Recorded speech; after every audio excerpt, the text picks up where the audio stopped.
Cool. Hey guys, you're welcome to Soft Sports TV, and my name is Soft Sasa P, but you can call me Soft for short. And today we're here to talk about the transfer update. And in case you don't know, the football transfer window is wide open, and it's just left for teams to try to get some players in and fish some of them out. Well, we don't know what's going to happen, but we're here to give you every bit of information. And trust me, loads of drama has been happening, especially in the last 24 hours. But I'm not here to talk about it alone, as I've got my brothers, Handy and Eval, aka Mr. Fairplay. Well, it's quite strange that both of you have got the soft sports shirt on, and I've got nothing. Why, guys? You guys didn't get anything from me? Well, it's apparently, unfortunate. We decided to just do this thing our own way, and for a very long time we've not seen you, so now we that's decided that's to just that's work something out. discrimination. That's discrimination. You in America, you in Nigeria, you're discriminating we in Europe. You're not giving us anything. No problem. We'll talk about that later. But let's just go down to the business of the day before you talk about how you transfer my shirts to me. Now I let's was go down about to now. say that you can always get yours sent to you. Better.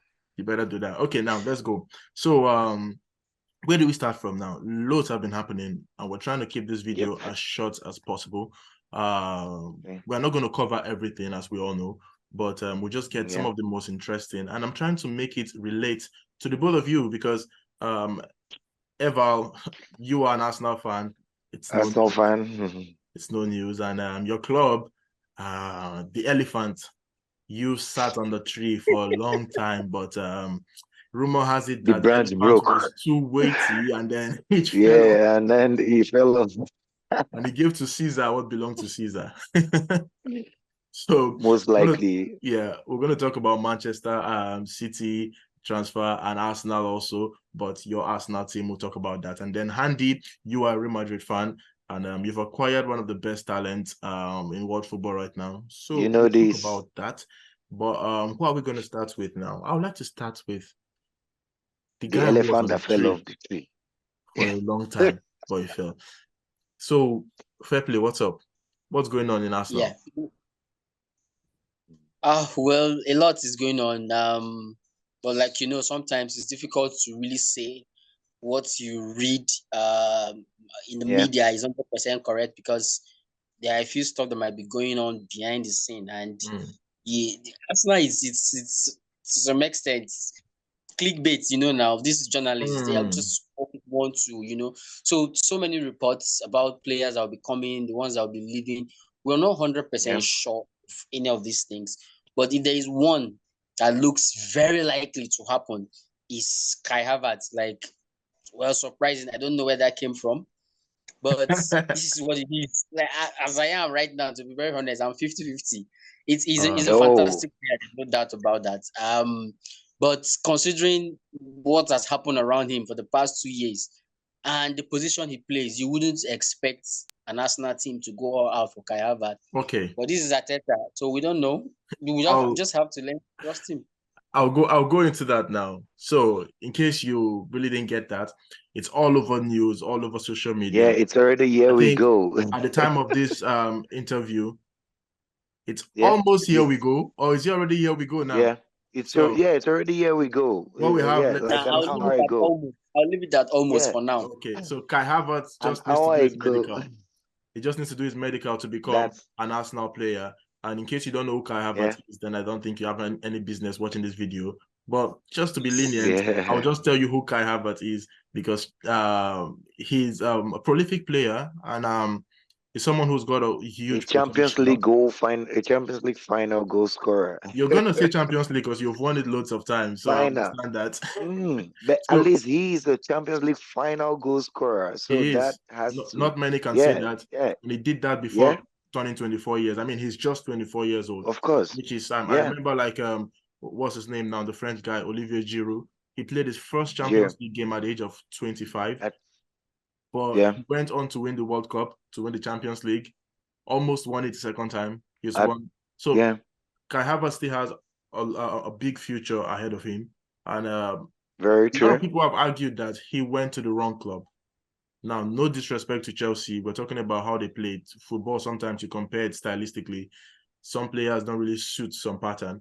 Kai Suits these Havertz, styles, yeah. yeah, he went to Chelsea, but right now we can't really pinpoint where his strongest position is. We don't know if he's a striker, we don't know if he's a winger, we don't know if he's an Well, attacking can I midfielder. add something? Yeah. Yeah, I think first of all, it has to it comes down to Chelsea playing him from a very wrong position as a false nine, and it worked for the first year, So they insisted, or they believed that that's like the position where he was suited best, But I think coming to a team like Arsenal, and with the way Ateta has like this ideology about the game. The way we could see Pep switching his formation within the season to a 3-2-4-1 formation. So I think there's a way when you have a player that can really play in diverse positions and different positions on the field. I think that's the kind of player that a good coach that loves to explore, like Ateta, would really be seen in Kai. And I'm also happy that 2 weeks ago, Real Madrid were all up on this about Kai Havertz, and for some reasons, we just pulled out of the transfer race. And unfortunately, yeah, let me say fortunately, not unfortunately, fortunately enough, Arsenal seems to be the one still in. So, Do I smell banter if I'm here? going Do I to smell banter? Stray bullet. a little bit, a little bit, a little bit, because if we're I'll going to take it. judge, I'll take it. if we're going to judge from the past 2 seasons, I think you can put it that Kai has to like up his mental game, because last year when everyone was woeful at Chelsea, at least you'd expect a player like Kai Havertz to try and step up, to try and take the bull by its horn. But most of them just, took the back seat, and they were like, yeah, it's not my fault, it's the club's fault. We have like a large dressing room. So I think if he can have like a mental shift in a team like us now with these young lads that almost got the league, that pushed City to their limit. I think he can have like a good career because he's too young. So there's still room to change. Because when we talk about Kai, if I'm referring to the Kai from Leverkusen, I think that's someone I really admire. But that's where the problem started from. He played as a 4, moved to an 8, moved to a 10, then now got a transfer to Chelsea, played as Wait, a false 9. he played He as what? started as a 4. He As a started as a defensive 4, midfielder. a defensive Really? midfielder. Yes, that's Kai's real position. That's where he Uh, started from as a 17-year-old. Yeah. now, Then they now I know switched why their Ateta formation. wants him. It's the Pep syndrome. They love to mix players. If you watch Man City last season, Bernardo Silva was a 3, he was a 4, he was a Yeah. 10, he was a 9. Now I understand. John Stones too, moving from that center back role to midfield to pushing attacks and all of that. So I think Kai can basically suit in the Arsenal midfield, if he can like he can definitely play with the likes of Odegaard that So are you've said you've experienced. you've said something now midfield. So you see him in midfield. Sorry, I'm going to cut you Mm. short there quickly. Let's hear from him now. He's just said something Yeah, about him being good in the midfield area. Now you're going to be possibly without Granit Xhaka, who a lot of people didn't see as a goal scoring threat, but last season he did score possibly. about 9 goals or so, if I'm not mistaken. He scored quite an unusual number of goals last season, and it was always in around that box. Had loads of chances to even score more. If he was more clinical, he could have got like double figures. So, would you Yeah. see someone like Kai Havertz filling in that Xhaka position, considering that the likes of Emil Smith Rowe still struggling with injuries? He talked about having to do a surgery because of the injury he has had since he was like 16. Fabio Vieira is Wow. not too convincing for now. So would you see a And situation where Partey you might have, also be on his way out. oh yeah, so would you see Odegaard on the right side, Havertz on the left side filling in for that Xhaka role? I don't think so. I don't see Kai Havertz in any of those midfield position. It is. I think one thing that might happen in the course of the next season is that Teta might want to switch. Every manager, you want to up your game. You want to come up with something different from what you did the last season, because I'm sure the rest of the managers must have studied your tactics. So you probably want to do something different from what you did. So we might just see Kai Havertz in an unusual position, but I really don't see him as a Xhaka replacement. Xhaka is a workhorse. What Xhaka does is much more than just scoring goals. As a Are you happy that he's box leaving? midfielder, Are you happy that Xhaka is leaving? it's funny. It's funny. I think to some extent for him, it's the right time to leave, but I'm not 100% happy because what he has given to us for the last 2 seasons has been everything you will want from a player like Xhaka. So I would have really preferred that he stays with his experience and all of that, and his leadership as well. Quick But for question. him, with everything that has happened around him, I think it's the right time now that the ovation is very loud. Yeah, it's always best to leave like that. But quick question now. You are in charge of the Arsenal transfer. You are Edu. You've got all the money. Who do you think is the best person to replace Granit Xhaka? For me, it's very simple. I'll go to Italy. I'll go to Lazio, and I will pick Milinkovic-Savic. To me, is the most perfect midfielder for that role.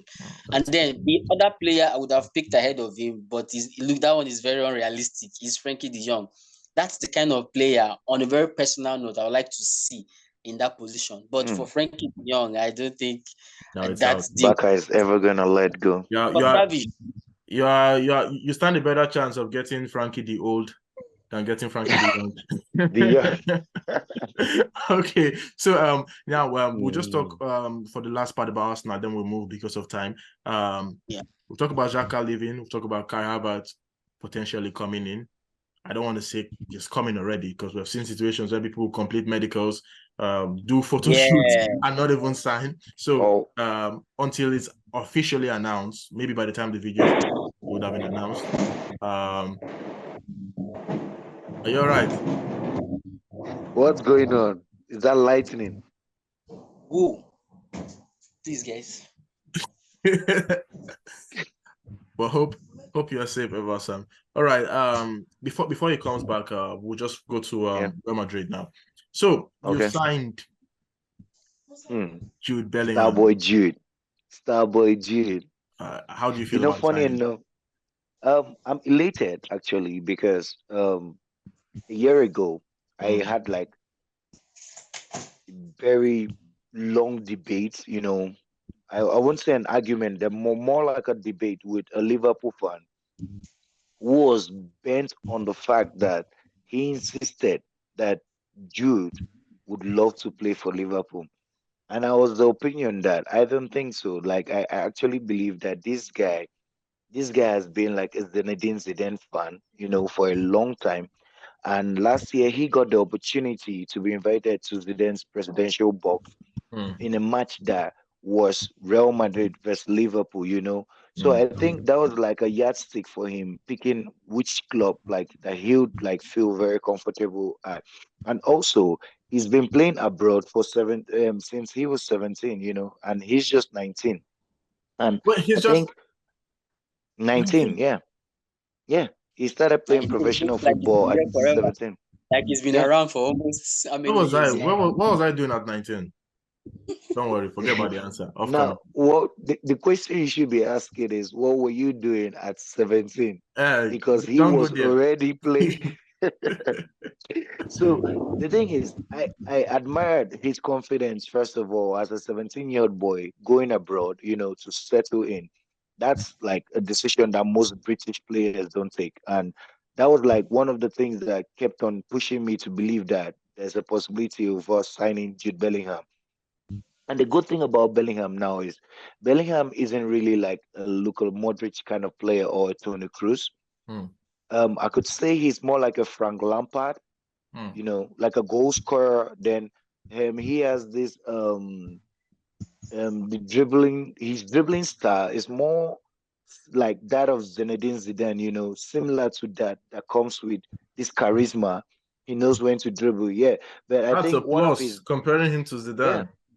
Yeah. Honestly, yeah. Like he has the confidence. He knows when to take on players, and he can also improve on his tracking back. I think one of the little errors or the little setbacks I've seen from his game. But coming to a team like Real Madrid, he's definitely going to learn majorly, from the likes of Modric, Toni Kroos, and there might be a way to put him in a team where the likes of Chouameni that are defensive might be able to cover his flaws, and Camavinga, also seeing the likes of Chouameni and Camavinga being paired as the pivot midfielders at the France. last two matches that France just played was really impressive. It shows that okay, like especially Camavinga, because there was a time when Camavinga couldn't even get into the France 11, and now he's so important that he's really pivotal. So it means that Real Madrid has kind of like prepared and planned for the next 10 years. So I'm quite excited about Jude, and I'm hoping to see one more signing in Real Oh, Madrid. Mbappe. That's why, no, I'm not going to call any name. I'm not going to get into all No, of that give me, again. no, Yeah. don't play that game now. Okay. If you were Perez, are you done with this transfer window? Or like you said, you want one more player, and who is that player Yeah. you want? Honestly, for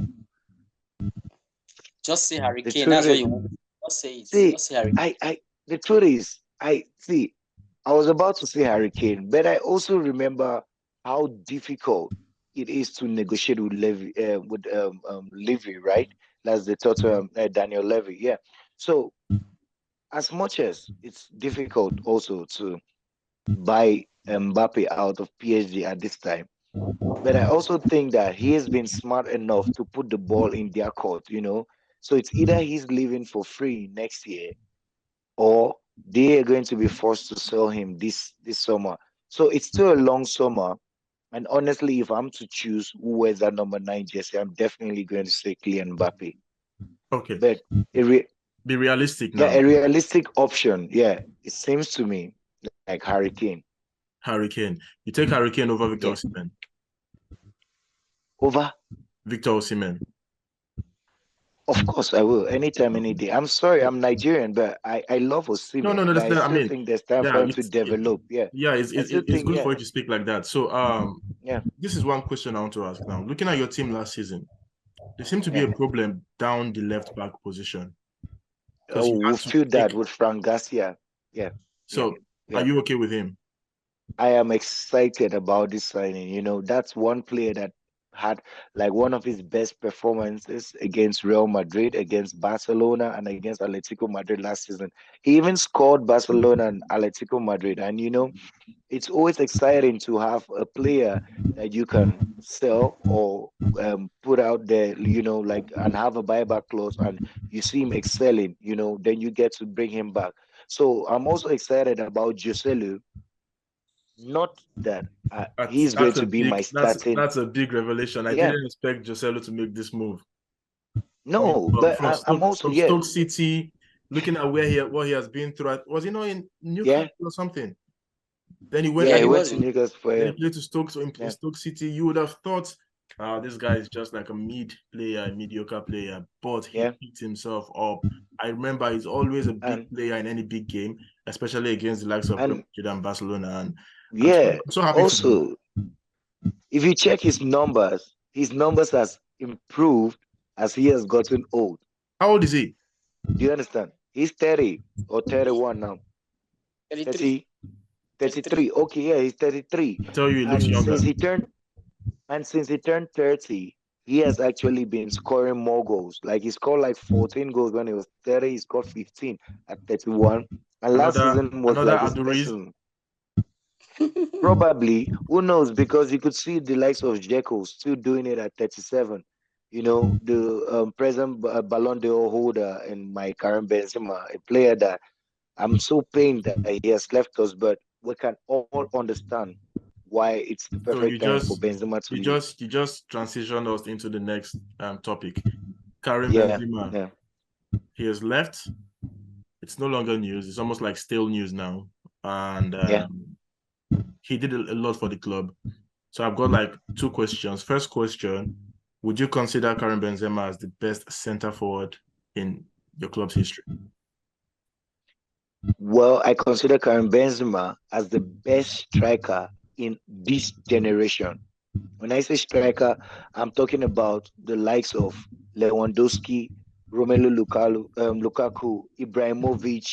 Yeah, I think this do you question has understand? to do with your club. Your Wait, club. It's your club, the history. Leave. about Must you bring my Lukaku into this? No. The reason, see, for me to say a player is the best striker of our generation, it means he's definitely the best striker in the history of Real Madrid because he's not just the second all-time highest goal scorer in Real Madrid history.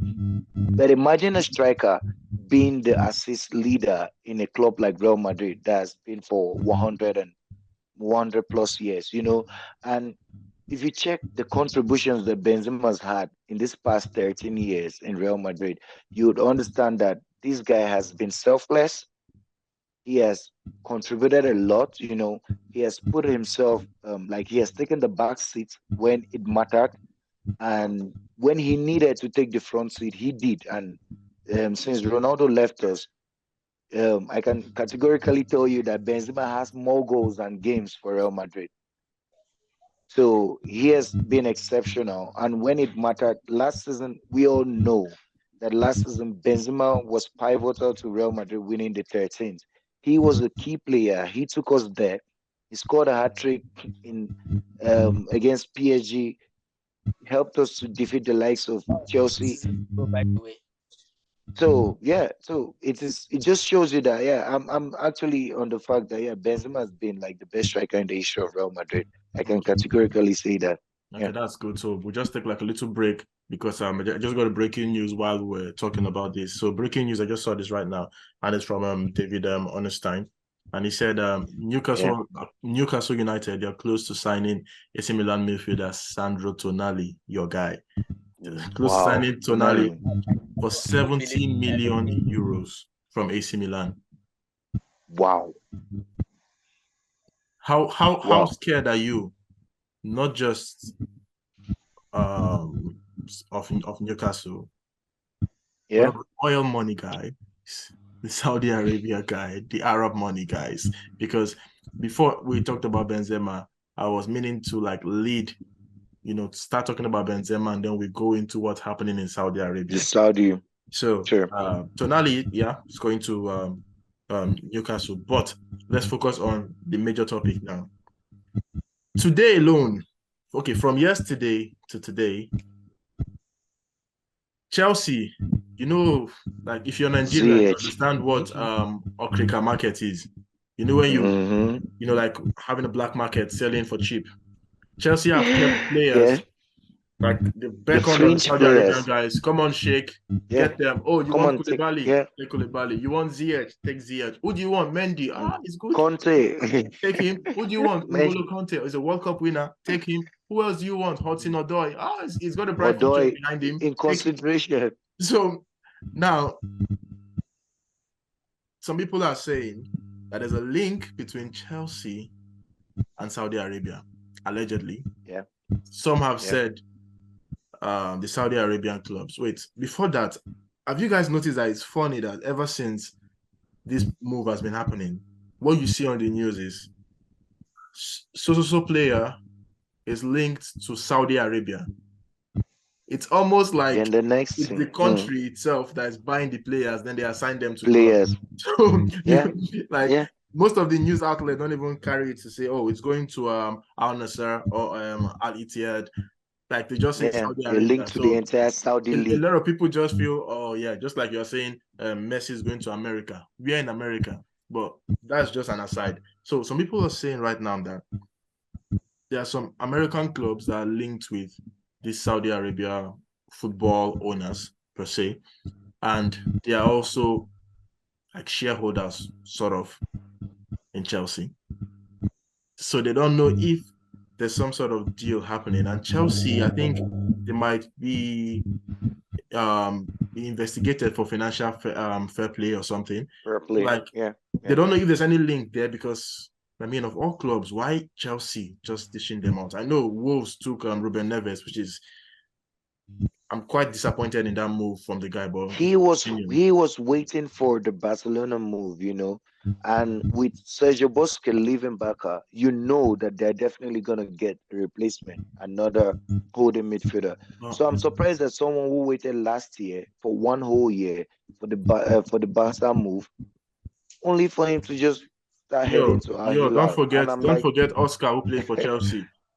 It's all about yeah, the cheddar for some players, Why do you play football? Why do you do what you do? There's some people who go into it for the money. I remember, was it Benoit Asuekoto also? Cedric Bakambu. Yeah, so Cedric Bakambu. there are some players, even this guy who moved to Atletico Madrid to Axel Witsel. There was when he went to China, he said he went for the money.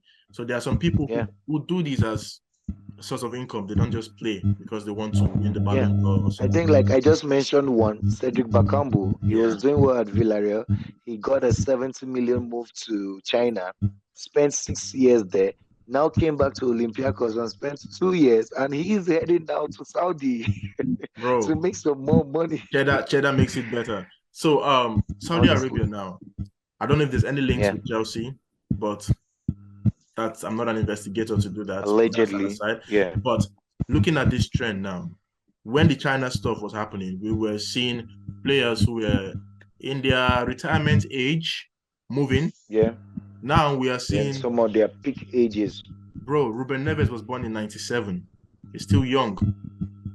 We're seeing young players in their peak, and they're even going after, like, who are they going to come for next? Bukayo Saka? So, like, are you actually worried, or are you happy that, yes, football is beginning to diversify? At least let people in the Middle East also enjoy football. It shouldn't be only in Europe. What's your take on that? You can just give me your take in like a few seconds because of time. I'm not so sure. I think it's important to know where this is coming from, the reason, before you could clearly come out and say, okay, yes, I support this. Because if they are doing it for the footballing side of things, because they want to have some good players in their league to boost their league, make the league a better league, then it's fair. It's okay. The Ronaldo effect. There's something behind the scene that we don't know. Like the whole Chelsea link. That's not cool. That's not cool. I don't want to believe anything, but sometimes they used to say there's no smoke without a fire. Yeah. So there might be something, but you can't really tell. And if there's something, then it's not good for football, because you can't spend that much. And when it's time to pay for the consequences of your action, and then you find another dubious way of solving your issues, I don't think that's fair. So until we have a clear idea of what is really going on, that's when we can come out and say, yeah, the Saudi guys are doing the right thing or not. Well, who is better to answer that question about what's fair than Mr. Fair Play himself? Andy, in like 30 seconds, can you just tell me now what you think? Seeing players in their peak, young players moving for the money, allegedly. Do you think it's setting a bad trend for young players coming up? I don't think it's setting any trend. I just think it all boils down to a personal decision, your family decision, and what's best for you. For instance, a player like Karim Benzema, he has been selfless for Real Madrid for 13 years. I'm talking about like the young. I know. I'm trying to make a point. He's been selfless for Real Madrid for 13 years, and now he's getting to make his retirement money. So now, when you look at the young lads, it all boils down to what you desire, what you want to achieve, what's your dream, what's your desire, what's your personal goal as a player, what do you want to win? Do you understand? Like, do you desire to win the Champions League? Do you desire to win the Asian Champions League? If that is your desire, you can still go to one of these Saudi clubs, And from what I've been reading, I think one of the goals of the Saudi league is to try and make their league to be one of the top 5 leagues in the next few years. Sometimes we've seen this happen with China. It didn't really work out well. The Chinese league is still not one of the best leagues, or a league that you'd say you're interested in watching, even after all the money that was spent. That's my point. We've seen this play out. We've seen the Saudi guys that are coming to buy Man U. Sorry, is it the Saudi that are coming to buy Man U? We've seen them buy a team like Mayaga, And after doing so well, taking them to Champions League in 1 year, they've relegated and they're Yeah, struggling. that's true. That's true. So So, we don't know just the because end of game. time, we've got like Yeah. less than 1 minute to go. So I think we Okay. need to do another part of this discussion. But thank you very much, guys, for today, and thank you It's for been a watching pleasure this. always. Please do well to subscribe, follow us, and then share this video, and give us your comment on what you think about the latest transfer news. And until then, thank you, Eval. Thank you, Handy, and it's peace out. Always a pleasure, bro.